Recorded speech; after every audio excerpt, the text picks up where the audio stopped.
Hello students, welcome to BM academy. দেখো, আজকে আমরা সাম বেসিক কনসেপ্টস অফ কেমিস্ট্রির সেকেন্ড পার্টটা সম্পর্কে আলোচনা করব। ঠিক আছে, তো এখানে দেখো সবথেকে প্রথমেই আমরা যে অংশটা নিয়ে আলোচনা করব সেটা হচ্ছে কনসেন্ট্রেশন টার্ম। ঠিক আছে, এগুলো সম্পর্কে আমাদের একটা সম্যক ধারণা লাভ করতে হবে। তো কনসেন্ট্রেশন টার্মগুলোকে জেনারেলি দুটো ভাগে ভাগ করা যায়, একটা হচ্ছে আয়তন সংক্রান্ত আর একটা হচ্ছে ভর সংক্রান্ত। ঠিক আছে, বেশ। তো আয়তন সংক্রান্ত যে কনসেন্ট্রেশন টার্মগুলো আমার রয়েছে তারা তাপমাত্রার উপর নির্ভরশীল, আর ভর সংক্রান্ত যারা রয়েছে তারা তাপমাত্রার উপর নির্ভরশীল নয়। কারণ আমরা জেনারেলি জানি যে তাপমাত্রার বৃদ্ধি বা হ্রাসে কোনো পদার্থের আয়তনের সম্প্রসারণ বা সংকোচন হয়, কিন্তু তার ভরের কোনো পরিবর্তন ঘটে না। তাই যে সমস্ত কনসেন্ট্রেশন টার্মগুলো মাস রিলেটেড বা ভর সংক্রান্ত তারা কিন্তু তাপমাত্রার উপর কোনোভাবেই নির্ভরশীল হবে না। বেশ, এবার ব্যাপার হচ্ছে আমাদের দুটো পার্টে এটাকে ভাগ করা রয়েছে। প্রথম দিকটা আমাদের ভলিউম রিলেটেড বা আয়তন সংক্রান্ত, যেখানে আমরা কী কী কনসেন্ট্রেশন টার্ম পাবো। ডাব্লু/ভি পার্সেন্টেজ, দেখো এখানে ভি রয়েছে অর্থাৎ ভলিউম রয়েছে। নেক্সট হচ্ছে ভলিউম/ভলিউম পার্সেন্টেজ, এখানেও আমাদের ভলিউম রয়েছে। 3 নম্বরে রয়েছে আমাদের মোলারিটি, যেটাকে ক্যাপিটাল এম দ্বারা চিহ্নিত করা হয়, এখানেও আমরা ভলিউম পাবো। নেক্সট হচ্ছে নর্মালিটি, এখানেও আমরা ভলিউম টার্মটা পাবো। বেশ, ডান দিকে দেখো যেগুলো রয়েছে সেগুলো হচ্ছে পুরোটাই ভর সংক্রান্ত, কোনো রকম আয়তন এখানে থাকবে না। যেমন ডাব্লু/ডাব্লু পার্সেন্টেজ, এখানে কোনো রকম ভলিউম নেই। পিপিএম, এটাও ডাব্লু/ডাব্লুর সাপেক্ষে বের করা হয়ে থাকে, এখানেও কোনো ভলিউম নেই। মোল ফ্র্যাকশন, এখানেও কোনো ভলিউম টার্ম থাকে না। আর মোলালিটি, যেটাকে স্মল এম দ্বারা ডিনোট করা হয়ে থাকে, সেখানেও কোনো ভরের ব্যাপার থাকে, আয়তনের ব্যাপার থাকে না। ঠিক আছে, এগুলো সবই হচ্ছে ভর রিলেটেড, ভর সংক্রান্ত, কোনো রকম ভলিউম থাকে না বা আয়তন থাকে না। এবার আমরা চলে আসবো ডাব্লু/ডাব্লু পার্সেন্টেজ। সবথেকে প্রথমে আমাদের এটা নিয়ে ডিসকাশন করা রয়েছে। তো ডাব্লু/ডাব্লু পার্সেন্টেজ বলতে আমরা কী বুঝবো। দেখো, ডাব্লু মানে একটা ওজন, নিচের ডাব্লুটাও মানে ওজন।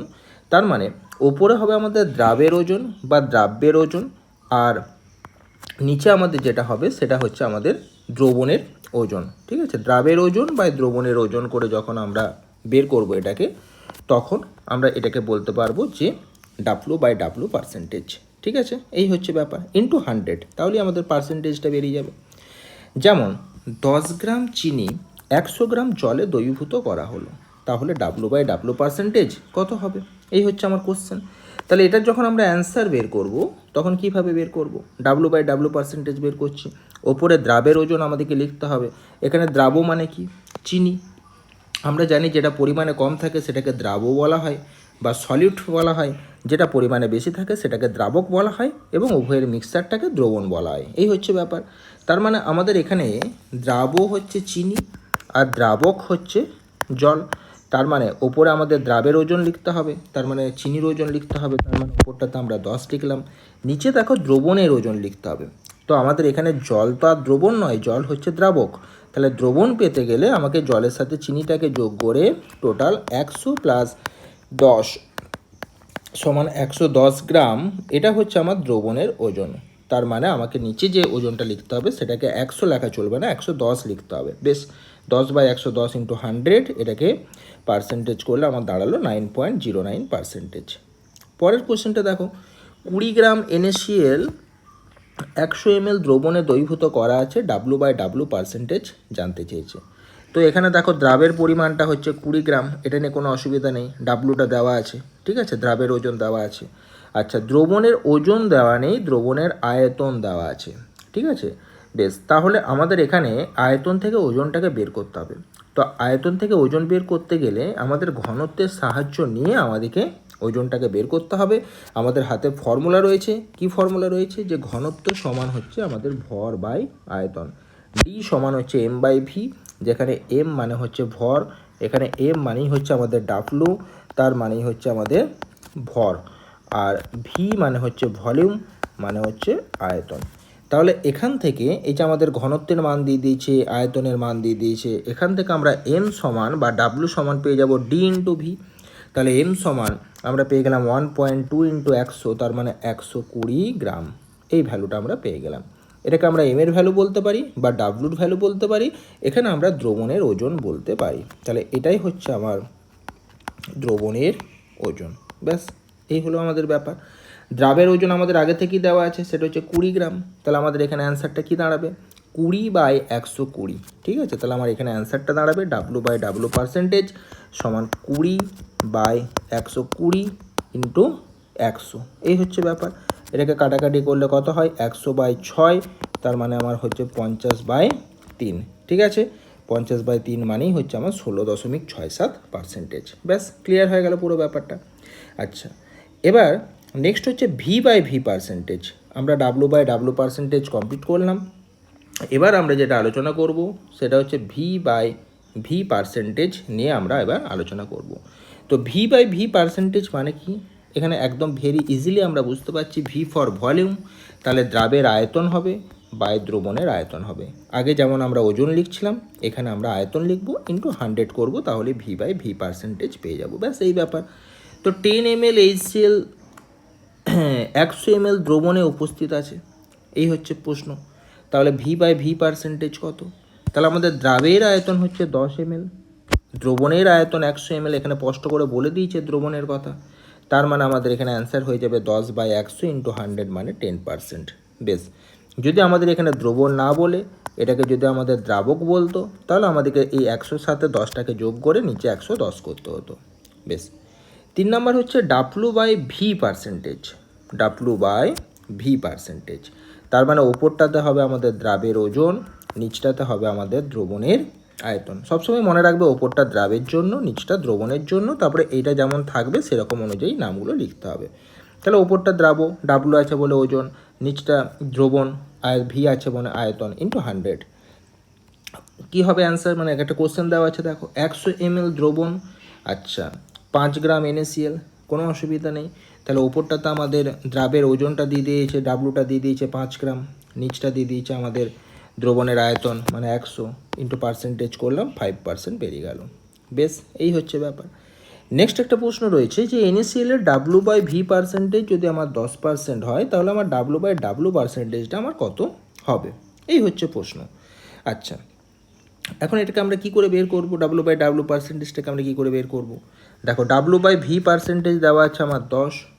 আচ্ছা, তার মানে আমরা বুঝতে পারছি যে এখানে এই 10টাকে বের করতে গেলে ডাব্লুটাকে আমরা যদি 10 ধরি আর ভলিউমটাকে যদি আমরা 100 ধরি, মানে 10/100 এই রেশিওতে যদি নিয়ে আসি, সেটাকে যদি আমরা 100 দিয়ে গুণ করি, তাহলে কাটাকাটি করে আমার কত আসবে, 10 আসবে। তাহলে W/V% আমাদের যে 10, সেই 10 সমান আমরা লিখতে পারি 10/100 গুণিত 100। আচ্ছা, এই হচ্ছে ব্যাপার। তাহলে এখানে আমাদের ভলিউমটাকে কত ধরে নিতে হচ্ছে, 100 ml। ভলিউমটাকে যদি আমরা 100 ml ধরে নিই আর ডাব্লুটাকে যদি আমরা 10 গ্রাম ধরে নিই, তাহলে আমাদের এই 10% ব্যাপারটা আমার চলে আসছে। তার মানে আমরা এখানে একটা জিনিস বুঝতে পারলাম যে আমার এখানে দ্রাবের ওজন কত, 10 গ্রাম, আর ভলিউম কত, 100 ml। তাহলে এখানটাতে আমরা জাস্ট লিখে রাখতে পারি যে দ্রাবের ওজন মানে হচ্ছে আমার ডাব্লু, এটা হচ্ছে আমার 10, আর ভিটা হচ্ছে 100, তবেই আমি W/V সমান আমি 10% পাবো। এইবার আমি যখন W/W বের করব, তখন আমি কি করছি, ওপরে দ্রাবের ওজনটাকে তো ফিক্সড রাখছি, ওটাকে তো কোনো চেঞ্জ করছি না, কারণ আগেরটাতে আমার W/V ছিল, এখানে আমি W/W করছি। তাহলে ওপরেও ডাব্লু, এখানেও ওপরে ডাব্লু আছে, তার মানে ওপরটা তো আমার 10ই থাকছে। এখন আমার এই যে ভলিউম 100 বেরিয়েছে, এটাকে আমাকে কিসে কনভার্ট করতে হবে, ডাব্লুতে কনভার্ট করতে হবে। তাহলে আমাদের এই আয়তনটাকে যখন আমরা ওজনে কনভার্ট করব, তখন আমাদের সেই একই জিনিস, আমাদের ঘনত্বের সাহায্য নিতে হবে। ঘনত্বের সাহায্য ছাড়া আমরা কিন্তু করতে পারবো না, এই হচ্ছে ব্যাপার। তো এখানে আমার কোশ্চেনে দেওয়া আছে, কোশ্চেনটা এখানে একটু ইনকমপ্লিট আছে, কোশ্চেনে আমার দিয়ে দেওয়া আছে যে দ্রবণের ঘনত্ব ডেনসিটি সমান 1.25। না হলে আমরা কি করে বের করব ঘনত্ব ছাড়া? আচ্ছা, তাহলে ঘনত্ব সমান ভর বাই আয়তন, তাহলে আমরা এখানে ভর সমান পেয়ে গেলাম ঘনত্ব গণিত আয়তন। তার মানে আমাদের এখানে আমরা পেলাম ভর সমান 1.25 আর আয়তন আমাদের 100 ml দেওয়া আছে। তার মানে আমাদের এমটা বেরিয়ে গেল কত, 1.25, 125 গ্রাম। এমটা বেরিয়ে গেল 125 গ্রাম।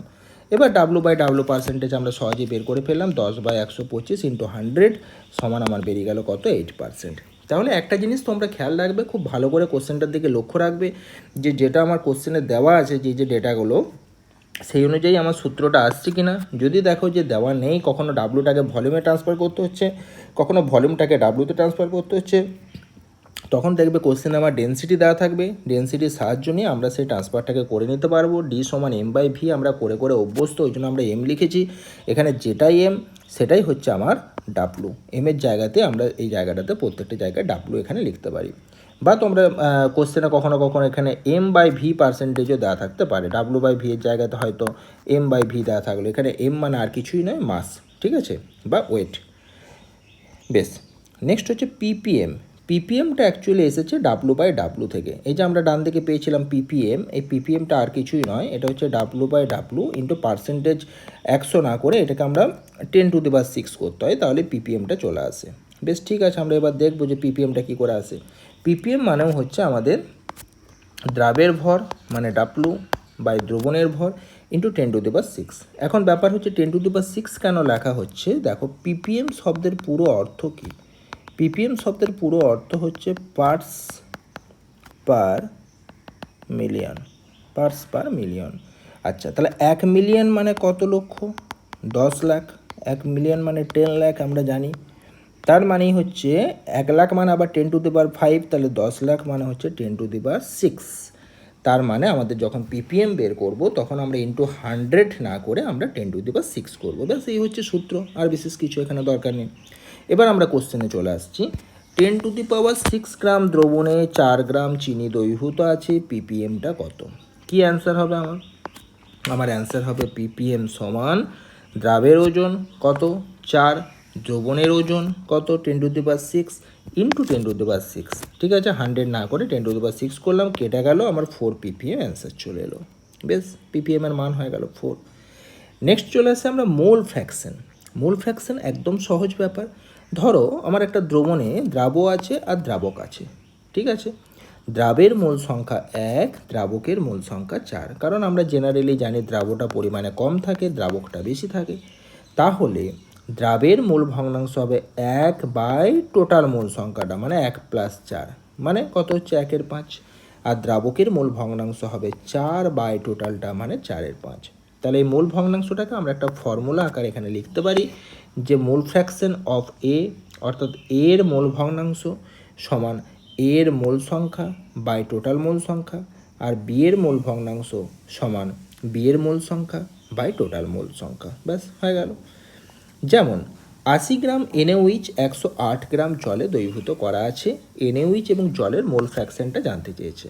তো এখানে আমরা যদি সবথেকে প্রথমেই NaOH-এর যখন মোল ভগ্নাংশ যখন আমরা বের করব বা জলের, কখনোই ভুল করে কিন্তু 80/108 + 80, আর জলের ক্ষেত্রে 108/80 + 108 এরকমভাবে কিন্তু কখনোই করবে না, ভুল হয়ে যাবে। কারণ এগুলো আমার ওজন দেওয়া আছে, এগুলো সব আমার প্রদত্ত ওজন, ঠিক আছে, ডাব্লুগুলো দেওয়া আছে, প্রদত্ত ওজনগুলো দেওয়া আছে। তো ব্যাপার হচ্ছে যে যখন আমরা এর মূল ভগ্নাংশ বের করব তার আগে আমাদেরকে মূল সংখ্যা বের করতে হবে। আগে সূত্রতে দেখো মূল সংখ্যা দেওয়া আছে, ঠিক আছে, কোনো ওজন নয় কিন্তু এগুলো। তাহলে 80 গ্রাম NaOH-এর মূল সংখ্যা কত? প্রদত্ত ওজন 80 বাই আণবিক ওজন হচ্ছে 40। মূল সংখ্যা সূত্র আমরা খুব ভালো করেই জানি, প্রদত্ত ওজন মানে given mass by molar mass. তাহলে গিভেন মাসটা হচ্ছে 80, মোলার মাসটা হচ্ছে 40, তাহলে 80/40 মানে এটা হচ্ছে আমার 2 মোল। জলের ক্ষেত্রে কত হবে? 108 বাই জলের আণবিক ওজন কত? 18, তার মানে আমার এটা হয়ে গেল 6 মোল। তাহলে NaOH-এর ক্ষেত্রে মোল ফ্র্যাকশন হয়ে যাবে 2 বাই টোটালটা, তার মানে 2/8 মানে 1/4। জলের ক্ষেত্রে মোল ফ্র্যাকশন হয়ে যাবে 3/4। ব্যাস, ভেরি ইজিলি আমরা অ্যান্সারটা বের করে ফেলতে পারলাম। আচ্ছা, এই গেল আমাদের টোটাল 5টা টাইপের কনসেন্ট্রেশন টার্ম, অর্থাৎ আমাদের W/V কমপ্লিট হলো, V/V কমপ্লিট হলো, W/W কমপ্লিট হলো, PPM কমপ্লিট হলো, মোল ফ্র্যাকশন কমপ্লিট হলো। এবার আমাদের মেন 3টে কনসেন্ট্রেশন টার্ম বাকি আছে, সেগুলো হচ্ছে মোলারিটি, মোলালিটি এবং নর্মালিটি। এই 3টে কমপ্লিট করলে আমাদের কনসেন্ট্রেশন টার্মগুলো সমস্তটাই আমাদের কমপ্লিট হয়ে যাবে। বেশ, এবার আমরা চলে আসছি মোলারিটিতে। খুব ইম্পর্টেন্ট, ক্যাপিটাল M দ্বারা এটাকে ডিনোট করা হয়ে থাকে। মোলারিটি কাকে বলে একবার সংজ্ঞাটা দেখে নাও। প্রতি লিটার দ্রবণে, মানে প্রতি 1 লিটার দ্রবণে যত মোল দ্রবীভূত থাকে সেটাই হচ্ছে দ্রবণটার মোলারিটি। ধরো আমাদের কাছে একটা 1 লিটার দ্রবণ আছে। 1 লিটার দ্রবণে আমার মনে করো 2 মোল চিনি দ্রবীভূত আছে। 1 লিটার দ্রবণে 2 মোল চিনি দ্রবীভূত আছে, তাহলে দ্রবণটার মোলারিটি কত হবে? দ্রবণটার মোলারিটি হবে কত? 2 মোল পার লিটার, অর্থাৎ প্রতি লিটার দ্রবণে যত মোল দ্রাব দ্রবীভূত থাকবে সেটাই হচ্ছে তার মোলারিটি, বা এটাকে আমরা 2 ক্যাপিটাল এম দ্বারা ডিনোট করতে পারি। এখন যদি প্রতি 1 লিটার দ্রবণে আমার 4 মোল চিনি দ্রবীভূত থাকতো, তাহলে আমার মোলারিটি হয়ে যেত কত? 4। 10 মোল চিনি থাকলে আমার মোলারিটি হয়ে যেত 10। আবার যদি আমার ধরো 5 লিটারের দ্রবণ আছে, 5 লিটারের দ্রবণে আমার 4 মোল চিনি দ্রবীভূত আছে, তাহলে তার মোলারিটি কত হবে? 5 লিটারে 4 মোল, তাহলে 1 লিটারে কত? 4/5, তাহলে মোলারিটি হয়ে যেত তখন 4/5, মানে 4/5 মোল পার লিটার। ঠিক আছে, অর্থাৎ প্রতি 1 লিটার দ্রবণে আমার যত মোল দ্রাব আমার দ্রবীভূত থাকবে, দ্যাট ইজ মোলারিটি। বেশ ক্লিয়ার হয়ে গেল। তাহলে অঙ্ক করার জন্য আমরা শর্টে এটাকে একটা ফর্মুলা আকারে লিখবো যে মোলারিটি সমান দ্রাবের মোল সংখ্যা, আমরা লম্বা একটা দাগ টেনে দেবো, ওপরটাতে লিখবো দ্রাবের মোল সংখ্যা বাই দ্রবণের আয়তন। দ্রবণের আয়তনটাকে অবশ্যই আমরা কিসে প্রকাশ করে নেব? সর্বদা লিটারে প্রকাশ করে নেব। বেশ, তাহলে আমরা মোলারিটি সমান এখানে লিখতে পারি যে মোলারিটি সমান N/V, এটাকে একটা গাণিতিক রূপ আকারে লিখতে পারি, যেখানে N মানে হচ্ছে মোল সংখ্যা, এই N মানেই হচ্ছে আমাদের প্রদত্ত ওজন বাই আণবিক ওজন। এখানে দুটো জিনিস কখনোই গুলাবে না, এই যে এমটা হচ্ছে আমার আণবিক ওজন, কিন্তু এই ক্যাপিটাল এমটা আমার আণবিক ওজন। ক্লিয়ার হলো ব্যাপারটা? আর এখানকার মোলারিটি মানেও আমরা কিন্তু এটাকে ক্যাপিটাল এম দ্বারা ডিনোট করলাম। ঠিক আছে, বেশ, এই জায়গাটা একটু খেয়াল রেখে আমাদেরকে অঙ্কগুলো করতে হবে, একদম ভেরি সিম্পল। এখান থেকে ম্যাথামেটিক্যাল প্রবলেম আসে। আমরা একটা দেখব কোশ্চেন, যে 80 গ্রাম NaOH 250 ml দ্রবণে দ্রবীভূত আছে, তাহলে দ্রবণটির মোলারিটি কত? এই হচ্ছে আমাদের প্রশ্ন। ঠিক আছে, তাহলে দ্রবণটির মোলারিটি কত? দ্রবণটির মোলারিটি কত? তাহলে মোলারিটি জানতে চেয়েছে। মোলারিটি মিন্স ক্যাপিটাল এম, আমাদের হাতে ফর্মুলা আছে N/V, মানে দ্রাবের মোল সংখ্যা বাই দ্রবণের আয়তন। এবার আমরা কি করব? দ্রাবের মোল সংখ্যার জায়গাতে আমরা কি লিখব? প্রদত্ত ওজন বাই আণবিক ওজন। তাহলে আমরা একটা প্রথমেই লম্বা দাগটা টেনে নিলাম, ওপরে দ্রাবের মোল সংখ্যা লিখতে হবে। তাহলে মোল সংখ্যা কত? 80 গ্রাম NaOH দেওয়া আছে, তাহলে প্রদত্ত ওজন 80 বাই আণবিক ওজন NaOH কত? 40। আচ্ছা, বাই নিচে হচ্ছে আয়তন। আয়তনের জায়গায় কত লিখবো? দ্রবণের আয়তনের জায়গাতে কত ml দেওয়া আছে? 250 ml। তাহলে এটাকে আমাকে লিটারে কনভার্ট করতে হবে, কারণ সূত্র তো আমার বলা আছে দ্রবণের আয়তনটাকে লিটারে কনভার্ট করতে হবে। তাহলে আয়তনকে যখন আমরা mlটাকে লিটার করব, তখন আমরা এটাকে 1000 দিয়ে ভাগ করে দেবো। ব্যাস হয়ে গেল 2/1, আর এটা 1/4। তাহলে আমার এটা হয়ে গেল 8 mole per litre, that is molarity. তাহলে মোলারিটি আমার বেরিয়ে গেল। মোলারিটির অ্যান্সার কত চলে এলো আমার? 8 মোল পার লিটার। এইটাকে আমরা 8 মোল পার লিটার না বলে আমরা 8 ক্যাপিটাল এমও বলতে পারি, কারণ মোলারিটিটাকে আমাদের এম দ্বারা ডিনোট করা হয়, ক্যাপিটাল এম দ্বারা। তাই আমরা 8 মোলার মানেই আমরা বুঝতে পারবো যে 8 মোল পার লিটার, অর্থাৎ প্রতি লিটার দ্রবণে আমার তার মানে 8 মোল দ্রবীভূত আছে। বেশ, এই হচ্ছে আমার অ্যান্সার। পরের কোশ্চেনে চলে আসি। একটা দ্রবণে প্রতি 100 ml আয়তনে দ্রবীভূত Na2CO3 এর পরিমাণ হচ্ছে 2.65 গ্রাম, মোলারিটি কত? Na2CO3 বলেছে, আণবিক ওজনটা বের করে রাখলাম কত? 106 গ্রাম। তার মানে এর ক্ষেত্রে 106 গ্রাম মানেই হচ্ছে আমার 1 মোল। এই হচ্ছে ব্যাপার। এবার আমার এখানে মোলারিটিটা আমার এখানে জানতে চেয়েছে, যে কত দ্রবণের মোলারিটি হবে সেটা আমাকে বের করতে হবে। তাহলে মোলারিটি বের করার সূত্র কি? প্রদত্ত ওজন বাই আণবিক ওজন, আর নিচটাতে করতে হবে 100/1000। তাহলে আমরা এখানে সহজেই আমরা এটাকে বের করতে পারবো যে ক্যাপিটাল এম সমান, এখান থেকে ডাইরেক্ট করে দিচ্ছি আমি, যে ক্যাপিটাল এম সমান, এই পোর্শনটার দিকে লক্ষ্য করো। আচ্ছা, এখানটাতে 106 গ্রাম সমান 1 মোল, এই পোর্শনটা দরকার নেই, এটাকে বাদ রেখে দিলাম। ক্যাপিটাল এম মানে মোলারিটি আমরা ডাইরেক্ট বের করছি, প্রদত্ত ওজন বাই আণবিক ওজন মানে হচ্ছে আমাদের W/M। ডাব্লুটা কত দেওয়া আছে? প্রদত্ত ওজন মানে গিভেন মাস 2.65 বাই আণবিক ওজন। আণবিক ওজন কত বেরিয়েছে? 106 গ্রাম। তাহলে আণবিক ওজনটা হচ্ছে আমার 106 গ্রাম। আচ্ছা, তাহলে বাই 106 করলাম। আচ্ছা, দাগটা টেনে দিলাম। প্রতি 100 ml আয়তনে বলেছে, তাহলে 100/1000 করে দিলাম। বেশ, এই হচ্ছে ব্যাপার। ক্যালকুলেশন করলাম, আমার মোলারিটি কত চলে এলো? 0.25 ক্যাপিটাল এম, বা আমরা এটাকে বলতে পারি যে তার মানে 0.25 মোল পার লিটার, এটাও বলা যায় 0.25 মোল পার লিটার, এটা আমরা সহজেই বলতে পারি। তাহলে ভেরি ইজিলি দেখো, খুব সহজেই আমরা সূত্রের সাহায্যে আমরা কিন্তু মলারিটিটাকে ক্যালকুলেট করতে পারলাম। এই হচ্ছে ব্যাপার, ঠিক আছে। শুধুমাত্র আমাদের হাতে যেটুকু করতে হবে যে আণবিক ওজনটাকে বের করে নিতে হবে, আণবিক ওজনটাকে বের করে নিলেই আমাদের হয়ে যাবে। তাহলে Na2CO3 এটা হয়ে গেল আমার আণবিক ভর, এটাকে আমরা আণবিক ভর হিসেবে লিখে রাখলাম, নিজেদের সুবিধার্থে এটাকে লিখে রাখলাম আণবিক ভর। আর Na2CO3 প্রদত্ত ভর যেটাকে আমাদের গিভেন মাস বলা হচ্ছে, সেটা হচ্ছে আমার 2.65 গ্রাম। ব্যাস, আমার অ্যান্সার চলে এলো, মলারিটি চলে এলো।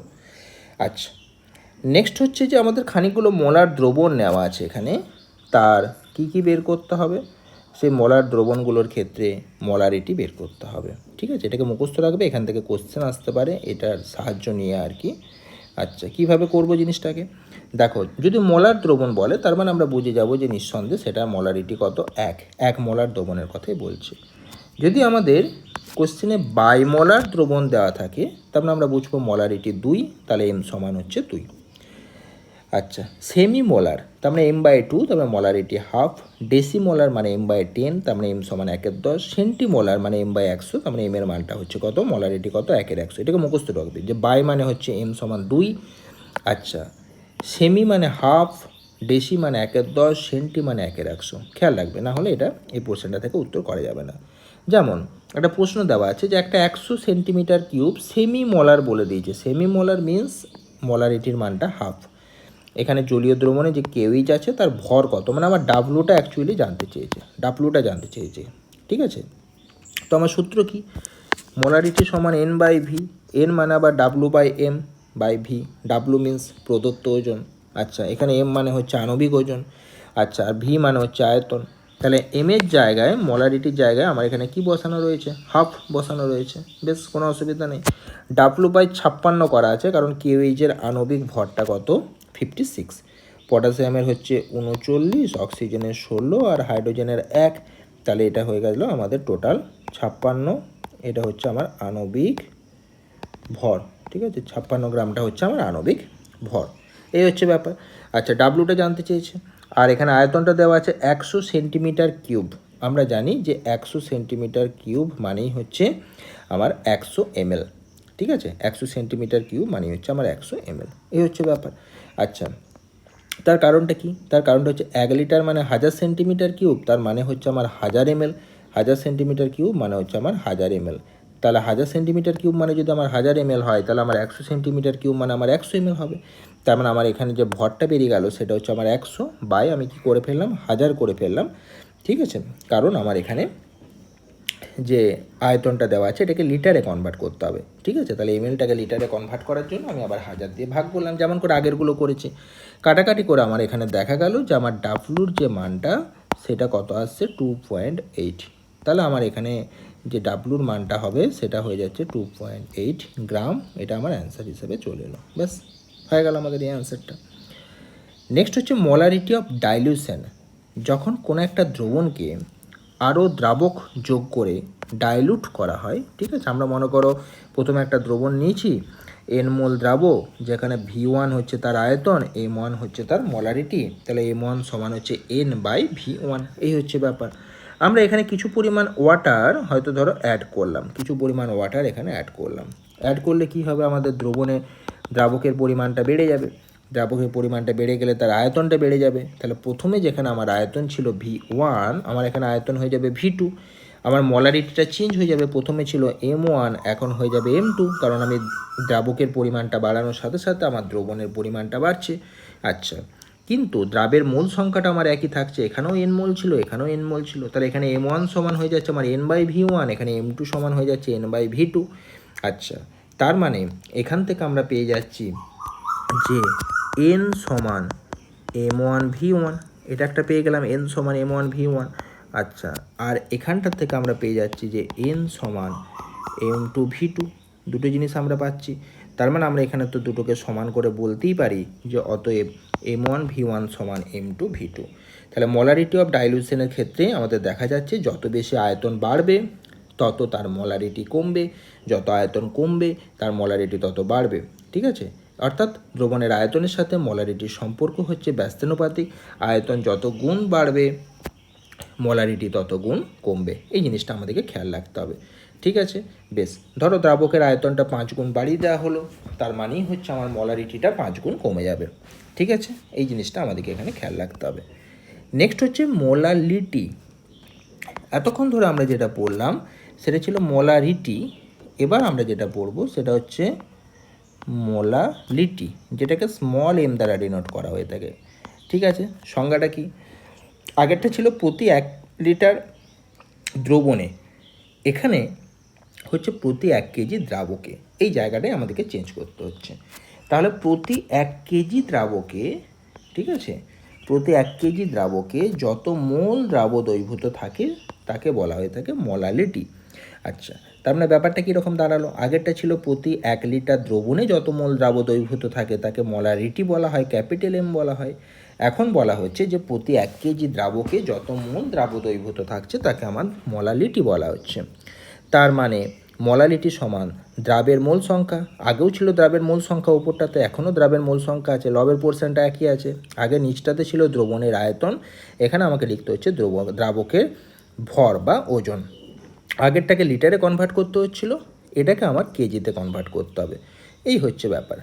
বেশ, এবার আমরা চলে আসছি একই রকমভাবে সূত্রতে, যে 20 গ্রাম NaOH 100 গ্রাম দ্রবণে দ্রবীভূত আছে, তাহলে মোলালিটি কত? তাহলে আমার মোলালিটির মানটা কত হবে? ঠিক আছে, বেশ।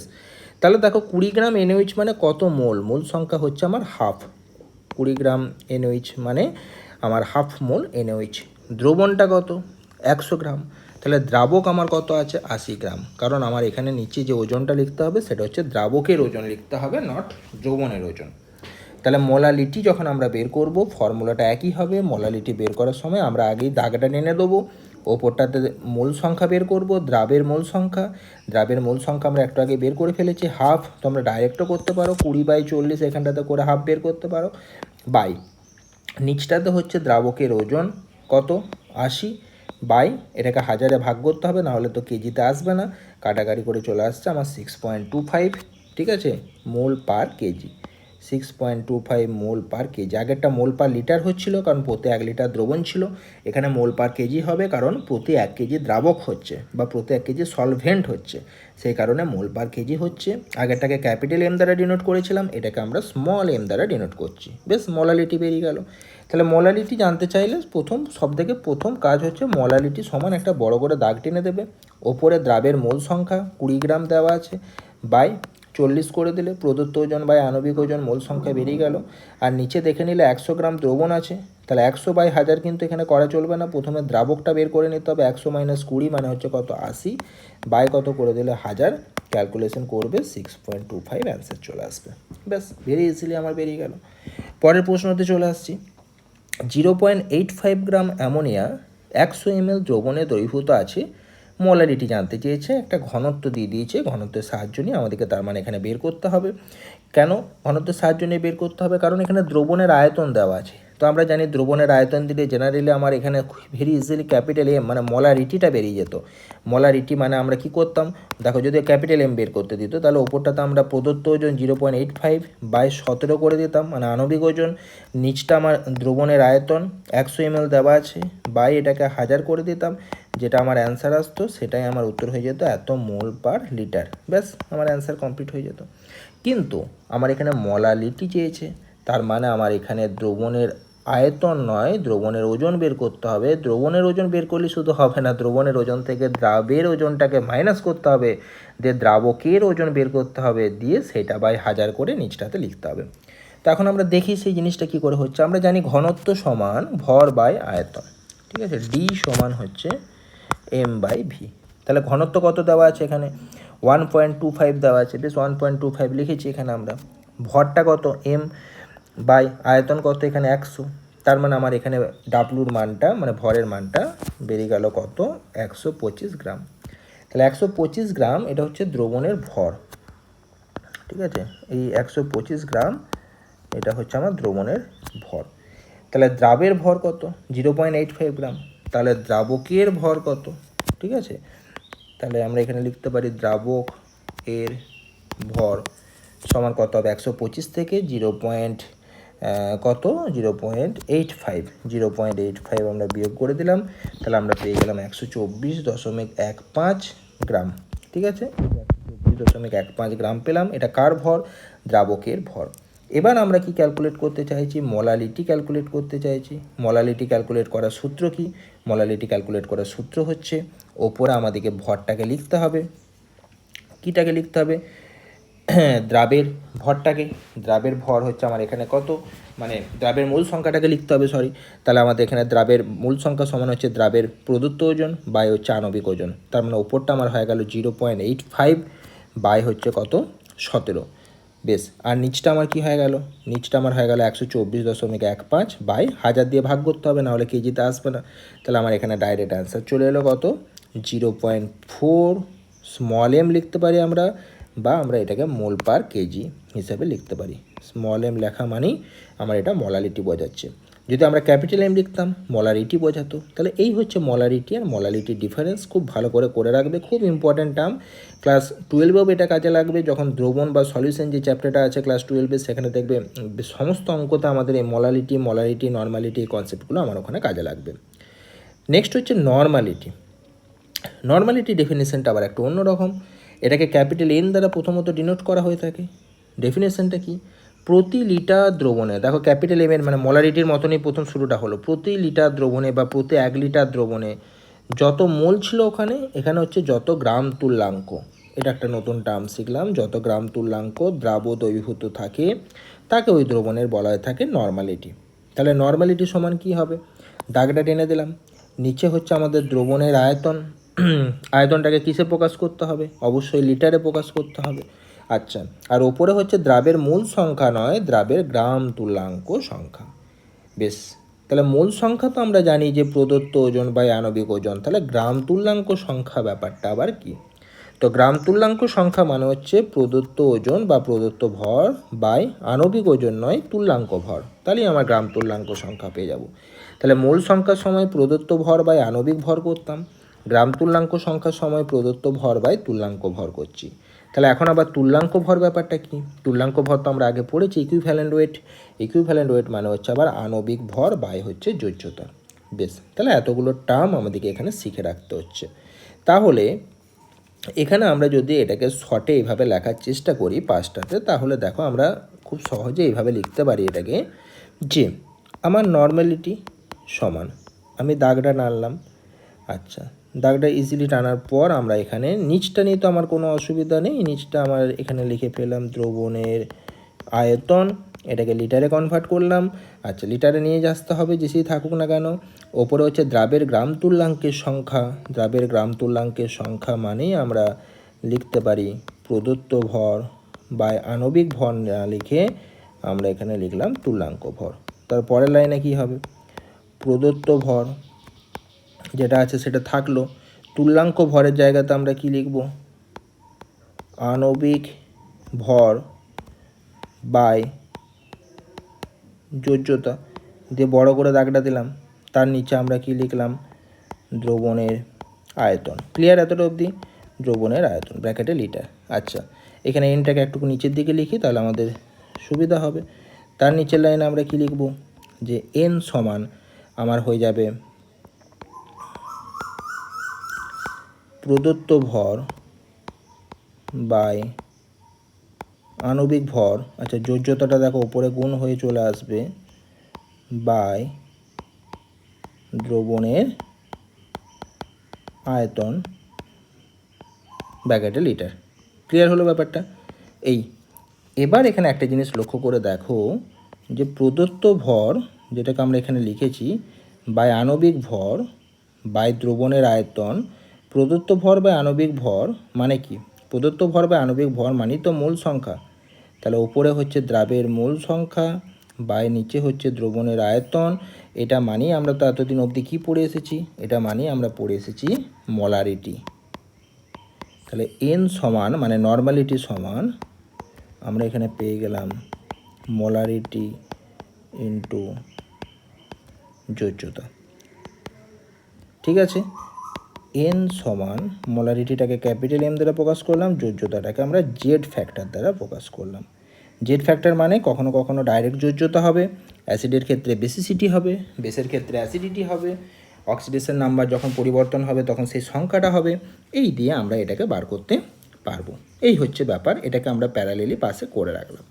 বেশ, তো এখন ব্যাপার হচ্ছে আমরা একবার এখানে চলে আসছি যে 98 গ্রাম H2SO4 দেওয়া আছে, ধরো মোল সংখ্যা জানতে চেয়েছে।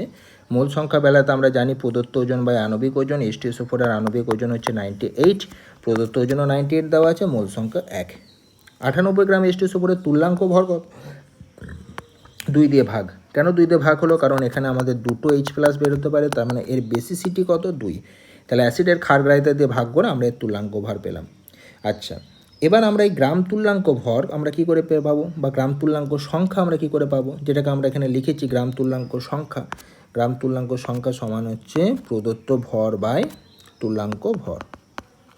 গ্রাম তুল্যাঙ্ক সংখ্যা মানে প্রদত্ত ভর বাই তুল্যাঙ্ক ভর, মানে কত হচ্ছে 98/49 সমান গ্রাম তুল্যাঙ্ক সংখ্যা হচ্ছে কত? 2। বেশ, এগুলোকে আমরা আলাদা আলাদা করে করে বার করলাম। এবার আমার যদি পরীক্ষায় প্রশ্ন আসে যে 500 ml দ্রবণে 0.98 গ্রাম H2SO4 দ্রবীভূত আছে, নর্মালিটি বের করো। তাহলে প্রথমেই আমরা গ্রাম তুল্যাঙ্ক সংখ্যাটাকে বা গ্রাম তুল্যাঙ্ক ভরটাকে আমরা বের করব। ঠিক আছে, তাহলে গ্রাম তুল্যাঙ্ক এখানে সংখ্যা লিখছি। তাহলে আমার এখানে গ্রাম তুল্যাঙ্ক সংখ্যা যেটা দাঁড়াবে সেটা হচ্ছে কত? প্রদত্ত ভর। প্রদত্ত ভর মানে কত? প্রদত্ত ভর মানে হচ্ছে 0.98 বাই আণবিক ভর না করে তুল্যাঙ্ক ভর করব। তুল্যাঙ্ক ভর মানে হচ্ছে কত? 98/2। তার মানে আমার চলে এলো গ্রাম তুল্যাঙ্ক সংখ্যা এটা। তাহলে নর্মালিটি সমান কত হবে? উপরে এটাকে রাখবো বাই নিচে 500/1000 করে দেবো, আমার ভ্যালুটা পেয়ে যাব। কত ভ্যালু পেলাম আমরা? 0.04। আমরা যদি এর মলারিটি বের করতাম তাহলে কি হতো? মলারিটি বের করার সময় তো এত কিছু ঝামেলা ছিল না। তখন আমরা কি করতাম? 0.98/98 প্রদত্ত ওজন বা আণবিক ওজন বাই 500/1000 করে দিতাম। তাহলে আমার বেরিয়ে যেত 0.02 মলার। অর্থাৎ এখান থেকে আমরা একটা জিনিস দেখতে পাচ্ছি যে নর্মালিটি সমান হচ্ছে আমাদের এক্স ইন্টু মলারিটি। এটাকে এক্স না করে অনেক সময় জেড ফ্যাক্টর ধরে নেওয়া হয়। আমরা এখানে জেডও লিখতে পারি, এটাকে এক্স না লিখে আমরা জেড লিখতে পারি। তাহলে নর্মালিটি সমান হচ্ছে আমাদের জেড ইন্টু মোলারিটি। অর্থাৎ এটা আমরা বলতে চাইছি যে বারবার আমরা নর্মালিটি বের করার সময় অত কিছু ঝামেলা না করে, অর্থাৎ গ্রাম তুল্যাঙ্ক সংখ্যা, গ্রাম তুল্যাঙ্ক ভর, এই ব্যাপারগুলো আমরা না বের করে আমরা একটু আগে যেটা বের করলাম সাইডে, যে নর্মালিটি সমান হচ্ছে আমাদের মোলারিটি ইন্টু জেড ফ্যাক্টর মানে যোজ্যতা। এখান থেকে আমরা ডাইরেক্ট মোলারিটিটাকে বের করে সেটাকে জেড ফ্যাক্টর দিয়ে গুণ করে দিলে আমরা নর্মালিটিটা পেয়ে যাব। তাহলে আর কোনো আমাদের ঝামেলাই থাকবে না। ঠিক আছে, তা না হলে আমাকে কি করতে হবে? আমাকে প্রথমে গ্রাম তুল্যাঙ্ক সংখ্যা বের করতে হবে, সেটা হচ্ছে প্রদত্ত ভর বাই তুল্যাঙ্ক ভর, আবার তুল্যাঙ্ক ভরটাকে বের করতে হবে, দিয়ে আমাদেরকে ক্যালকুলেশনটা করে নর্মালিটিটা বের করতে হবে। যেমন আমার যদি একটা প্রশ্ন থাকে যে 500 ml দ্রবণে 0.98 গ্রাম H2SO4 আছে, নর্মালিটি কত? তাহলে আমি প্রথমে নর্মালিটি না বের করে, ধরো আমি নর্মালিটি সূত্রটা আলাদা করে আর মনে রাখলাম না, আমি মোলারিটি মনে রেখেছি। তাহলে প্রদত্ত ওজন কত? 0.98, আণবিক ওজন কত? 98, বাই কত করলাম? 500/1000। এটার ভ্যালু আসলো আমার কত? 0.02।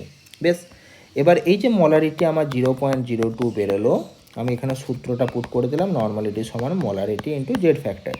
তার মানে 0.02 ইন্টু জেড মানে কত? H2SO4 এর ক্ষারগ্রাহিতা কত? 2। দুটো এইচ আছে বলে মানে দুটো এইচ প্লাস বেরোতে পারবে, তাহলে এটাকে 2 দিয়ে গুণ করে দিলেই আমার 0.02 ইন্টু 2 সমান 0.04 মোলার আমার অ্যান্সার চলে এলো। ঠিক আছে, এত মোলার না, এত নর্মাল আমার অ্যান্সার চলে এলো। তাহলে নর্মালিটির বেলাতে আমার 0.04 নর্মাল আমার অ্যান্সার চলে আসবে। তাহলে মোলারিটিটাকে জেড ফ্যাক্টর দিয়ে গুণ করে দিলেই আমার চলে আসবে নর্মালিটি। তাহলে আমাদেরকে নর্মালিটির সূত্র আলাদা করে মনে রাখতে হবে না। আর যদি তোমরা ভাবো নর্মালিটির সংজ্ঞাটা মনে রাখবো, পরীক্ষাতে প্রশ্ন আসতে পারে তো কখনো কখনো, তখন আমাদেরকে এই কনসেপ্টটা মনে রাখতে হবে যে প্রতি 1 লিটার দ্রবণে যত গ্রাম তুল্যাঙ্ক দ্রাব্য দ্রবীভূত থাকবে সেটাকে বলা হচ্ছে নর্মালিটি। নর্মালিটি মানে হচ্ছে দ্রাবের গ্রাম তুল্যাঙ্ক সংখ্যা বাই হচ্ছে দ্রবণের আয়তন। তাহলে গ্রাম তুল্যাঙ্ক সংখ্যা মানে হচ্ছে মোল সংখ্যার মতনই কিছুটা। ওখানে প্রদত্ত ভর বাই আণবিক ভর করেছিলাম, এখানে আমরা প্রদত্ত ভর বাই তুল্যাঙ্ক ভর করবো। আর তুল্যাঙ্ক ভরটাকে আমরা সাইডে দরকার হলে বার করে নেবো। তুল্যাঙ্ক ভরটাকে সাইডে আমরা আলাদা করে বের করে নেবো, সাইডে আলাদা করে বের করে নিলেই আমরা গ্রাম তুল্যাঙ্ক সংখ্যাটাকে বের করে ফেলতে পারবো। ব্যাস, ভেরি ইজিলি হয়ে যাবে, এটা বিরাট কিছু কঠিন ব্যাপার নয়। আচ্ছা, নেক্সট প্রশ্ন হচ্ছে যে 2 মোলার H2SO4 দ্রবণের নর্মালিটি কত? কিছুই ব্যাপার না, আমরা এখানে অ্যান্সার শুরু করে দিলাম যে আমার নর্মালিটি সমান 2 ইন্টু মোলারিটি। H2SO4 এর ক্ষেত্রে যেহেতু আমার এখানে জেড ফ্যাক্টরটা হচ্ছে 2, তাহলে আমি এখানে নর্মালিটি সমান, আমি এখানে একবার সূত্রটা লিখতে পারি, নর্মালিটি সমান জেড ইন্টু মোলারিটি। জেডের জায়গায় 2 বসালাম, মোলারিটি 2 বসালাম, তার মানে 2 2 4 উত্তর হয়ে গেল। তাহলে নর্মালিটি হচ্ছে 4। এত বেশ। আচ্ছা, নর্মালিটির এককটা কী হবে যদি আমার একক জানতে চাই? তাহলে এককটা নর্মালিটি বা আমরা এখানে লিখে রাখতে পারি 0.04 গ্রাম ইকুইভ্যালেন্ট পার লিটার। মোলারিটির ক্ষেত্রে যেমন আমরা লিখি 0.02 মোল পার লিটার, এখানে আমরা গ্রাম ইকুইভ্যালেন্ট পার লিটার লিখব। বেশ, তারপরে আবার একটা আছে HCl আছে। HCl এর ক্ষেত্রে আমরা কি লিখতে পারি? নর্মালিটি সমান জেড ইন্টু মোলারিটি। তাহলে এখানে জেডটা 1, কারণ এখানে একটা H প্লাস বেরোচ্ছে, মোলারিটিটা 2 দেওয়া আছে, তার মানে আমার নর্মালিটি কত? 2 নর্মাল। বেশ, এবার হচ্ছে মোলারিটি এবং নর্মালিটির মধ্যে তুলনা। দেখো, প্রথমে মোলারিটির সংজ্ঞা দেওয়া আছে। মোলারিটি মানে হচ্ছে দ্রাবের মূল সংখ্যা বা দ্রবণের আয়তন। এটা হচ্ছে ওপরটা ফিক্সড, দ্রাবের মূল সংখ্যা বা দ্রাবকের ভর। এখানে নিচটা ফিক্সড, প্রথমটার সাথে দ্রাবের গ্রাম তুল্যাঙ্ক সংখ্যা বা দ্রবণের আয়তন। এবার কি করে বের করা হয়েছে? সব এগুলো বের করা হয়েছে। আচ্ছা, নেক্সট হচ্ছে তাপমাত্রার উপর নির্ভরশীল। কেন নির্ভরশীল? কারণ এখানে ভলিউম আছে। এটা তাপমাত্রার উপর নির্ভরশীল নয়। কেন নির্ভরশীল নয়? তার কারণটা হচ্ছে এখানে আমার কোথাও আয়তনের টার্ম নেই বা ভলিউম টার্ম নেই। তারপরেরটা আবার নির্ভরশীল, তার কারণ হচ্ছে এখানে আমাদের আয়তন রয়েছে, তাই এটা নির্ভরশীল। আচ্ছা, মোলারিটি আর নর্মালিটির ক্ষেত্রে তো আমরা একটা সূত্র পুট করি যে নর্মালিটি সমান জেড ইন্টু মোলারিটি। নর্মালিটি সমান হচ্ছে জেড ইন্টু মোলারিটি। বেশ, এই হচ্ছে ব্যাপার। আচ্ছা, মাঝেরটার ক্ষেত্রে তো ওই সূত্র কিছু কাজে লাগছে না, আমরা জাস্ট সূত্রটা দুটো ক্ষেত্রে লিখে রাখলাম। এককগুলো কি? প্রথম কার্ডটা মোল পার লিটার, তারপরটা হচ্ছে মোল পার কেজি, তারপরটা হচ্ছে গ্রাম ইকুইভ্যালেন্ট পার লিটার। এটাকে ইংলিশে লিখলে এরকম হবে, গ্রাম ইকুইভ্যালেন্ট পার লিটার। বেশ, কমপ্লিট হয়ে গেল। নেক্সট হচ্ছে ব্যালেন্সড কেমিক্যাল রিয়েকশনের ব্যাখ্যা। বেশ, কী ব্যাখ্যা? ধরো আমার একটা রিয়েকশন এখানে দেওয়া আছে N2 + 3H2, এখান থেকে 2NH3, সবগুলোই গ্যাসিয়াস স্টেটে আছে। তো এখানে প্রথম জিনিসটা যেটা আমরা পাচ্ছি যে 28 গ্রাম নাইট্রোজেন 6 গ্রাম হাইড্রোজেনের সাথে যুক্ত হয়ে 34 গ্রাম অ্যামোনিয়া তৈরি করছে। তো এখানে N2-র আগে স্টয়সিওমেট্রিক কোএফিসিয়েন্ট 1 আছে, তার মানে আমার 1 মোল নাইট্রোজেন 3 মোল হাইড্রোজেনের সাথে বিক্রিয়া করে 2 মোল অ্যামোনিয়া তৈরি করেছে। অণুর সংখ্যা কত হবে? 1 মোল আছে বলে অ্যাভোগাড্রো নাম্বার হচ্ছে এর অণুর সংখ্যা, 3 মোল আছে বলে অ্যাভোগাড্রো সংখ্যা গণিত 3 হচ্ছে এর অণুর সংখ্যা, 2 মোল আছে বলে 2 গণিত অ্যাভোগাড্রো সংখ্যা, এটা হচ্ছে আমার অণুর সংখ্যা। ঠিক আছে, এই হচ্ছে ব্যাপার। পরেরটাতে এসটিপিতে আয়তন কত হবে? 1 মোল 22.4 লিটার। তারপরটা হচ্ছে 3 মোল 3 গণিত 22.4 লিটার। তারপরটা হচ্ছে 2 গণিত 22.4 লিটার। বেশ, যেহেতু 2 মোল আছে। প্রথম কার্ডটাকে 1 মোল মানে আমি 1 গ্রাম অণু বলতে পারি, তারপরটাকে 3 মোল মানে 3 গ্রাম অণু বলতে পারি, পরেরটাকে 2 গ্রাম অণু বলতে পারি। এগুলো ক্লাস 10-এর কনসেপ্ট। নেক্সট হচ্ছে হেবার পদ্ধতির মাধ্যমে 20 মোল অ্যামোনিয়া তৈরি করতে কত মোল হাইড্রোজেন লাগবে? এটাও ক্লাস 10 লেভেলের অঙ্ক। N2 + 3H2, এটা হচ্ছে 2NH3। তাহলে দেখো এখানে 2 মোল অ্যামোনিয়া তৈরি করতে আমার 3 মোল হাইড্রোজেন লাগে, তাহলে 20 মোল তৈরি করতে আমার 30 মোল হাইড্রোজেন লাগবে। ওই কি নিয়মে আমরা অঙ্কটাকে বের করে ফেলতে পারলাম। নেক্সট হচ্ছে লিমিটিং রিয়েজেন্ট। এখানে যে রিয়েকশানটা রয়েছে যে N2 + 3H2, এটা থেকে হচ্ছে আমাদের 2NH3। তো এখানে আমরা দেখতে পাচ্ছি যে 1 মোল নাইট্রোজেন 3 মোল হাইড্রোজেনের সাথে বিক্রিয়া করে 2 মোল অ্যামোনিয়া তৈরি করে। তো আমরা যদি 1 মোলের জায়গায় যদি এটাকে ডবল করে 2 মোল নিই, তাহলে হাইড্রোজেনটাকে 3 মোলের জায়গায় ক মোল নিতে হবে? 6 মোল নিতে হবে। অর্থাৎ 1 মোল নাইট্রোজেন 3 মোল হাইড্রোজেনের সাথে বিক্রিয়া করে 2 মোল অ্যামোনিয়া তৈরি করে। তাহলে 2 মোল নাইট্রোজেন 6 মোল হাইড্রোজেনের সাথে বিক্রিয়া করে ডবল হয়ে যাচ্ছে, তাহলে আমার এখানে 4 মোল অ্যামোনিয়া তৈরি হবে। তো এখন ব্যাপার হচ্ছে যে ধরো আমি নাইট্রোজেনটাকে ডবল করলাম, 2 মোল নিলাম, হাইড্রোজেনটাকে আমার 6 মোল নেওয়ার কথা ছিল, কিন্তু হাইড্রোজেনটাকে আমি 4 মোল নিলাম। তার মানে আমি এখানে কোনটাকে হিসেব মতো পরিমাণ অনুযায়ী যেটা নেওয়ার কথা ছিল তার থেকে কম নিচ্ছি, সেটা হচ্ছে আমার হাইড্রোজেন। অর্থাৎ আমার হাইড্রোজেনটা নেওয়ার কথা ছিল 6 মোল, কিন্তু আমি এখানে বাস্তবে নিচ্ছি কত মোল? 4 মোল। তার মানে আমার এখানে হাইড্রোজেনটা হয়ে গেল লিমিটিং রিয়েজেন্ট। তার মানে পরিমাণ সাপেক্ষে যেটাকে আমি কম নেবো সেটাই হচ্ছে আমার লিমিটিং রিয়েজেন্ট। এবং দেখা যাবে পুরো রিয়েকশানটা সেই লিমিটিং রিয়েজেন্টের উপর ডিপেন্ড করবে। তার কারণ এই লিমিটিং রিয়েজেন্টটা আগে শেষ হয়ে যাবে, কারণ এটা লিমিটেড পরিমাণে নেওয়া হয়েছে। ফলে যখনই এর পরিমাণটা শেষ হয়ে যাবে তখনই আর নাইট্রোজেন একা পড়ে যাবে, তখন সে আর কোনো রকম বিক্রিয়া করতে চাইবে না। ফলে আমার আর যতটা অ্যামোনিয়া পরিমাণ কথা পাওয়ার কথা ছিল ততটা অ্যামোনিয়া কিন্তু এখানে আমরা আর পাবো না। এই হচ্ছে আমাদের কনসেপ্ট। ঠিক আছে, ব্যাপারটা বোঝা গেল। এখন যদি আমার প্রশ্ন আসে যে তাহলে 3 মোল থেকে তো আমি 2 মোল অ্যামোনিয়া পাই, 6 মোল থেকে আমার এটা 4 মোল পাওয়ার কথা ছিল, কিন্তু যেহেতু আমার এখানে লিমিটিং রিয়েজেন্ট হচ্ছে হাইড্রোজেন, অর্থাৎ আমি 6 মোল এখানে নিইনি, আমি এখানে 4 মোল নিয়েছি মাত্র, তাহলে আমার কতটা অ্যামোনিয়া তৈরি হবে? তাহলে কতটা অ্যামোনিয়া তৈরি হবে সেটা কিন্তু আমার এই নাইট্রোজেন ধরে ব্যাখ্যা করলে চলবে না, কারণ নাইট্রোজেন কিছুটা শেষে এক্সেস পড়ে থেকে যাবে, বিক্রিয়াটা তখন বন্ধ হয়ে যাবে। যখন হাইড্রোজেন শেষ হয়ে যাবে বিক্রিয়াটা বন্ধ হয়ে যাবে। তাহলে সবসময় লিমিটিং রিয়েজেন্টের সাপেক্ষে কী প্রোডাক্ট আমার উৎপন্ন হলো সেই প্রোডাক্টটাকে আমাকে বের করতে হবে। তাহলে এখানে দেখো 3 মোল হাইড্রোজেন থেকে আমার 2 মোল অ্যামোনিয়া তৈরি হয়, 1 মোল থেকে তাহলে আমার অ্যামোনিয়া তৈরি হবে 2-3 মোল, আর 4 মোল থেকে আমার তৈরি হবে 4 × 2-3, মানে আমার কত মোল হয়ে যাচ্ছে? 8-3 মোল। তাহলে আমি এখানে কতটা অ্যামোনিয়া পাবো? 8-3 মোল অ্যামোনিয়া পাবো। আবার যদি আমার প্রশ্ন আসে যে আচ্ছা ঠিক আছে, নাইট্রোজেন তাহলে 2 মোল আমরা তো নিয়েছি, তাহলে 2 মোল তার পুরোটা বিক্রিয়া করছে না, কিছুটা তো এক্সেস থেকে যাবে, কারণ তার আগেই আমার হাইড্রোজেনটা লিমিটেড হওয়ার জন্য শেষ হয়ে যাচ্ছে। তাহলে কতটা নাইট্রোজেন আমার বেঁচে থাকবে বা কতটা নাইট্রোজেন আমার অ্যাকচুয়ালি বিক্রিয়াটা করছে, সেটাও আমাকে হাইড্রোজেনের সাপেক্ষেই ধরে করতে হবে। যে 3 মোল হাইড্রোজেন বিক্রিয়া করে 1 মোল নাইট্রোজেনের সাথে, তাহলে 1 মোল করে 1-3 সাথে, আর 4 মোল হাইড্রোজেন বিক্রিয়া করে কতর সাথে? 4-3 সাথে। অর্থাৎ আমার এখানে 2 মোল নেওয়া হলেও আমার 4-3 মোল নাইট্রোজেন আমার এখানে অ্যাকচুয়ালি বিক্রিয়াটা করবে। ঠিক আছে, তাহলে 2 মোল থেকে আমার 4-3 যদি বাদ দিয়ে দিই, তাহলে আমার 2-3 মোল নাইট্রোজেন এক্সেস হিসাবে থেকে যাবে। এটাই এখানে লেখা আছে যে আমার 4-3 মোল নাইট্রোজেন বিক্রিয়া করছে, তাহলে আমার এক্সেস পড়ে থাকবে কত? 2-3 মোল। বেশ, এই হচ্ছে আমার কনসেপ্ট। তাহলে পুরো ব্যাপারটাকে যদি আমরা একটা সামারাইজ করি, যেটা আমার 1 মোল নেওয়া আছে, এটা 3 মোল নেওয়া আছে, এটা আমার 2 মোল নেওয়া হচ্ছে, এটাকে যদি আমি বাড়িয়ে 3 মোল নিই, তাহলে হিসেব মতো আমার এটাকে 9 মোল নেওয়া দরকার। কিন্তু আমরা যদি এরকম ধরে নিই যে আমরা এটাকে 3 মোল না নিয়ে আমরা এটাকে নিচ্ছি কত? 6 মোল, তার মানে আমার এখানে লিমিটিং রিয়েজেন্ট আবার ঘুরিয়ে ফিরিয়ে সেই কী আসছে? আমার হাইড্রোজেন আসছে, কারণ হাইড্রোজেনটাকে আমি পরিমাণ অপেক্ষা কম নিচ্ছি।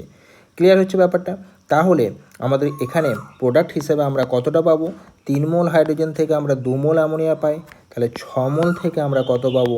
2-3 × 6, তার মানে আমরা এখানে 4 মোল অ্যামোনিয়া আমরা এখানে পাবো। তো 4 মোল অ্যামোনিয়া যেটা পাচ্ছি সেটা কাজ সাপেক্ষে ধরে করছি, এই আমাদের যে লিমিটিং রিয়েজেন্ট সেই লিমিটিং রিয়েজেন্টটাকে ধরে করছি। ঠিক আছে, যদি প্রথমটাকে ধরে করতাম বা যদি নর্মাল রিয়েকশন হতো যে 1 মোল নাইট্রোজেন এবং 3 মোল হাইড্রোজেন বিক্রিয়া করে 2 মোল অ্যামোনিয়া তৈরি করে, তাহলে এটাকে 3 মোল নিয়েছি, তাহলে নাইট্রোজেনটাকে আমার হিসাব মতো 9 মোল নেওয়া উচিত ছিল, তখন আমার অ্যামোনিয়া হওয়া উচিত ছিল 6 মোল, 3 গুণ বাড়া দরকার ছিল, কিন্তু বাস্তবে সেটা হয়নি। বাস্তবে আমি অ্যামোনিয়া পাচ্ছি 4 মোল।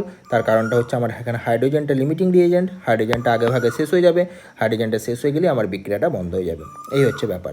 আর নাইট্রোজেন কিছুটা এক্সেস হিসাবে থেকে যাবে, তার কারণ হচ্ছে 3 মোল হাইড্রোজেন 1 মোল নাইট্রোজেনের সাথে বিক্রিয়া করে, তাহলে আমি এখানে হাইড্রোজেনটা নিয়েছি 6 মোল, লিমিটিং রিয়েজেন্টটাকে 6 মোল নিয়েছি, তাহলে এখানে 1-3 × 6, তার মানে এখানে 2 মোল নাইট্রোজেন অ্যাকচুয়ালি বিক্রিয়া করবে। তাহলে 3 মোল নেওয়া হলে কি হবে? বিক্রিয়া করবে 2 মোল, তার মানে আমার এক্সেস হিসাবে 1 মোল নাইট্রোজেন পড়ে থাকবে। তাহলে আমার এখানে নাইট্রোজেন বিক্রিয়া শেষে 1 মোল পড়ে থাকবে, হাইড্রোজেনটা শেষ হয়ে যাবে, আর অ্যামোনিয়া তৈরি হয়ে যাবে কত মোল? 4 মোল। যেটা আমার পাওয়ার কথা ছিল 6 মোল, সেটা আমি পাবো 4 মোল। এই হচ্ছে কনসেপ্ট। বেশ, লিমিটিং রিয়েজেন্ট বের করার ডিরেক্ট কিছু রুলস আছে। সেটা কী রকম? যখন আমার ডাইরেক্ট বিক্রিয়াটা দেবে, একটা কাজ করবে যে কত প্রয়োজন ছিল কী ছিল এটা আমার দরকার নেই, এটা আমার কোশ্চেনে দেওয়াও থাকবে না। ঠিক আছে, যেটা দিয়ে দেবে সেটা হচ্ছে 1 মোল আর 3 মোল, এটা বিক্রিয়া থেকে বুঝতে পেরে যাব। 2 মোল আর 4 মোল কোশ্চেনে দিয়ে দেবে। প্রথম কাজ করবে যেটা দিয়েছে মানে 2 বাই ওপরেরটা মানে 1, এর ভ্যালুটা বের করবে, আর একটা দিকে বের করবে 4 বাই ওপরেরটা মানে 3, তাহলে 1.33। যে ভ্যালুটা কম আসবে সেটাই হচ্ছে আমার লিমিটিং রিয়েজেন্ট। ব্যাস, আমার অ্যান্সার বেরিয়ে গেল। এখানে আমার হাইড্রোজেনটা লিমিটিং রিয়েজেন্ট হচ্ছে। ঠিক আছে, এই হচ্ছে কনসেপ্ট। যেমন এখানে একটা কোশ্চেন দেওয়া আছে, দেখো এই একটা ব্যাপার যে 7A 13B আর 15C থেকে 17P তৈরি হচ্ছে। যদি আমার এখানে 15 মোল A থাকে, আচ্ছা 26 মোল B থাকে, এবং 30.5 মোল যদি আমার সি থাকে, ঠিক আছে 30.5 মোল যদি আমার সি থেকে থাকে, তাহলে লিমিটিং রিয়েজেন্ট কোনটা? লিমিটিং রিয়েজেন্ট হচ্ছে কোনটা? কোনটি হচ্ছে আমাদের লিমিটিং রিয়েজেন্ট? তাহলে আমরা এখানে কি করব? এই রুলসটা আমরা ফলো করব। কোন রুলসটা ফলো করব? ওই যেটা আমাদের দিয়ে দিয়েছে, যে মূল সংখ্যাটা দিয়ে দিয়েছে বাই হচ্ছে যে মূল সংখ্যাটা আমার স্টয়চিওমেট্রিক কোএফিসিয়েন্ট আকারে আছে, তাহলে এর ক্ষেত্রে কি হবে? 15/7। 2 পয়েন্ট সামথিং, তারপরেরটা কত 26/13, তার মানে ডাইরেক্ট 2 আসছে, তারপরটা 30.5/15, তার মানে 2 পয়েন্ট সামথিং। তাহলে এখানে সব থেকে ভ্যালুটা কম আসছে কার, এর ক্ষেত্রে বি এর ক্ষেত্রে সব থেকে ভ্যালুটা কম আসছে, তার মানে আমার এখানে লিমিটিং রিএজেন্ট কোনটা হয়ে গেল, বি এরটা উত্তর হয়ে গেল, লিমিটিং রিএজেন্ট হয়ে গেল আমার বি। ব্যাস, 1 মোল A2 2 মোল বি এর সাথে বিক্রিয়া করে A2B3 উৎপন্ন করে, লিমিটিং রিএজেন্ট কোনটা, উৎপন্ন A2B3 এর পরিমাণ কত। 1 মোল A2 2 মোল বি এর সাথে বিক্রিয়া করছে, ঠিক আছে। আমরা A2 প্লাস বি, আমরা আগে রিয়েকশানটা লিখলাম যে আমার A2 প্লাস বি আমার তৈরি হচ্ছে A2B3। দেখো এখানে আমাকে 3 নিতে হবে, তার মানে হিসেব মতো 1 মোল A2 3 মোল বি এর সাথে বিক্রিয়া করে, দিয়ে প্রোডাক্ট তৈরি করে। প্রোডাক্টটা কত মোল তৈরি করে, 1 মোল তৈরি করে। কিন্তু আমার কোশ্চেনে দেওয়া আছে যে 1 মোল A2 2 মোল বি এর সাথে বিক্রিয়া করছে, তাহলে আমার কতটা A2B3 উৎপন্ন হবে। তাহলে আমার লিমিটিং রিএজেন্ট কোনটা, অবশ্যই এই পোর্শনটা, তার মানে আমার বিটা হয়ে গেল এখানে আমার লিমিটিং রিএজেন্ট, ঠিক আছে। এই হচ্ছে ব্যাপার। তাহলে এখানে দেখো লেখাই আছে যে 1 মোল A2 3 মোল বি এর সাথে বিক্রিয়া করে 1 মোল A2B3 উৎপন্ন করে। তাহলে আমার এখানে A2টা 1 মোল নেওয়া আছে, কিন্তু বিটা ক মোল নেওয়া আছে, 2 মোল। তাহলে আমার এখানে লিমিটিং রিএজেন্ট কোনটা, লিমিটিং রিএজেন্ট হচ্ছে বিটা। তাহলে আমি এখানে লিখে রাখতে পারি যে আমার এখানে এই বিটা হয়ে গেল লিমিটিং রিএজেন্ট, ঠিক আছে। তার কারণটা কি, বি এর ক্ষেত্রে আমরা ভ্যালু বের করব 2/3, তার মানে 0.66, আর এর ক্ষেত্রে আমরা ভ্যালু বের করব 1/1, তার মানে 1। এর ক্ষেত্রে 1 আসছে, আর বি এর ক্ষেত্রে আমার আসছে 0.66, তার মানে যার ক্ষেত্রে ভ্যালুটা কম হয় সেটা আমার লিমিটিং রিএজেন্ট হয়। বা আমি একটু হিসেব করেও দেখতে পাচ্ছি যে আমার এখানে 1 মোলের সাথে 3 মোল বিক্রিয়া করার কথা ছিল, কিন্তু আমি এখানে 1 মোলের সাথে 2 মোল বিক্রিয়া করাচ্ছি, তার মানে আমার এখানে বিটা হয়ে গেল অবশ্যই লিমিটিং রিএজেন্ট। বেশ, তার মানে আমি A2B3 কতটা আমি পাচ্ছি এখানে, সেটা আমি অবশ্যই কার সাপেক্ষে বের করব, বি এর সাপেক্ষে বের করব। তো এখানে দেখে নাও 3 মোল বি থেকে আমার 1 মোল A2B3 উৎপন্ন হয়, তাহলে 2 মোল থেকে আমার 0.66 মোল A2B3 উৎপন্ন হবে। ভেরি ইজিলি আমরা বের করে ফেলতে পারলাম। এবার কিছু নিউমেরিক্যাল প্রবলেমস এখানে দেওয়া আছে, ঠিক আছে। এগুলোকে আমরা একটু দেখে নেবো, এগুলো জাস্ট সহজ টাইপের কোশ্চেন। 33 গ্রাম CO2 উৎপাদনের জন্য কত গ্রাম কার্বন পড়াতে হবে। রিয়েকশানটা আমার কী হবে, CO2 উৎপাদন করছি, কার্বন পড়াতে হবে, তাহলে C+O2 সমান হচ্ছে CO2। তাহলে কার্বনের ভর হচ্ছে 12 গ্রাম, CO2-র ভর হচ্ছে 44 গ্রাম। তাহলে 44 গ্রাম CO2 পেতে 12 গ্রাম কার্বন পড়াতে হয়, 33 গ্রাম CO2 পেতে কত গ্রাম কার্বন পড়াতে হবে। নেক্সট হচ্ছে 2 কেজি ক্যালসিয়াম কার্বনেট থেকে STP কত আয়তন, STPতে কত আয়তন CO2 পাওয়া যায়, ঠিক আছে। CaCO3কে যদি আমরা ভাঙি তাহলে CaO আর CO2 উৎপন্ন হয়। আমরা খুব ভালো করে জানি এর ওজন 100 গ্রাম, আর CO2 এখানে 1 মোল হচ্ছে, মানে 22.4 লিটার। তাহলে 100 গ্রাম থেকে 22.4 লিটার CO2 পাওয়া যায় STPতে। তাহলে 2 কেজি বলেছে, মানে 2000 গ্রাম থেকে 448 লিটার পাওয়া যাবে। ক্লাস 10-এর অঙ্ক। লেড নাইট্রেটকে উত্তপ্ত করলে আমরা জানি PbO, NO2 আর O2 গ্যাস উৎপন্ন হয়। এটাও দেখবে ক্লাস 10-এর বইতে রিয়েকশানটা দেওয়া আছে। তো ব্যাপারটা হচ্ছে যে কত % ভরের হ্রাস ঘটবে। তো এখানে NO2 আর অক্সিজেন হচ্ছে গ্যাস, তাহলে আমরা দেখে নেবো যে আমাদের কতটা পরিমাণ ভর এর রয়েছে। PbNO3 এর ভর কত, 662 গ্রাম। এর দুটো ভরকে যোগ করে কত হচ্ছে 216 গ্রাম। তাহলে 662 গ্রামকে হিট করলে আমার 216 গ্রাম ভর কমে যায়। 100 গ্রামকে হিট করলে আমার কত ভর কমবে, 32.62, তাহলে এত % ভর আমার কমে যাবে। নেক্সট হচ্ছে 100 ml 0.1 মোলার NaOH দ্রবণে NaOH এর পরিমাণ কত গ্রাম, তার মানে আমার ডাব্লুটা জানতে চেয়েছে। তাহলে মোলারিটি কত দিয়ে দিয়েছে, 0.1, আমরা বসিয়ে দিলাম, দাগটা টেনে দিলাম। প্রদত্ত ওজন ডাব্লু বাই আণবিক ওজন NaOH দেওয়া রয়েছে, NaOH মানে হচ্ছে কত 40, তাহলে ডাব্লু বাই 40। নিচটা 100 ml দেওয়া আছে, তার মানে 100/1000 হয়ে গেল। বেশ, আমরা এখান থেকে ডাব্লুটা ভেরি ইজিলি বের করে ফেলতে পারলাম, আর কিছু ব্যাপার নেই এখানে। পরেরটা বলেছে 8 গ্রাম NaOH-কে, তার মানে ডাব্লুটা দিয়ে দিয়েছে 8, এমটা হচ্ছে 40, ভিটা হচ্ছে 500, মোলারিটি জানতে চেয়েছে। মোলারিটি সূত্র, দাগটা টেনে দিলাম, প্রদত্ত ওজন বাই আণবিক ওজন, নিচটা হচ্ছে 500 ml, বা এটাকে 1000 দিয়ে ভাগ করে দিলাম, লিটারে চলে এলো, যেটা উত্তর আসবে অত মোল পার লিটার বা ক্যাপিটাল M। পরের প্রশ্নে চলে আসছি 1.26 গ্রাম অক্সালিক অ্যাসিড, যার ওজনটা হচ্ছে 126 গ্রাম। তাহলে ডাব্লুটা হচ্ছে এখানে 1.26, আর আণবিক ওজনটা হচ্ছে 126। আচ্ছা, 500 সেন্টিমিটার কিউব মানেই হচ্ছে 500 ml। তাহলে মোলারিটি জানতে চেয়েছে, তাহলে মোলারিটি সমান দাগটা টেনে দিলাম, 1.26/126, নিচটা হয়ে যাবে 500/1000। কত ভ্যালু আসবে, 0.02 এত মোলারিটি বা মোল পার লিটার এটাকে যখন আমরা নর্মালিটিতে কনভার্ট করব তখন আমরা আর কিছুই করব না, এই মোলারিটিটাকে লিখবো, এর সাথে জেড ফ্যাক্টর গুণ করে দেবো। এখানে জেড ফ্যাক্টরের মানটা কত, এখানে অক্সালিক অ্যাসিডের ক্ষেত্রে আমরা দেখতে পাচ্ছি যে দুখানা এইচ এখান থেকে বেরোবে, কারণ অক্সালিক অ্যাসিডটাকে ভাঙলে CO মাইনাস আর H প্লাস হয়।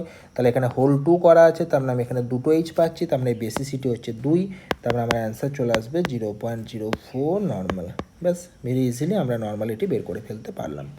আচ্ছা, তো এই হচ্ছে ব্যাপার। এই চ্যাপ্টারটা মোটামুটি এখানেই শেষ হলো। এরপরে আমরা এখান থেকে যে সমস্ত কোশ্চেনগুলো আছে সেগুলো পরের ভিডিওতে আলোচনা করব। ওকে, থ্যাংক ইউ।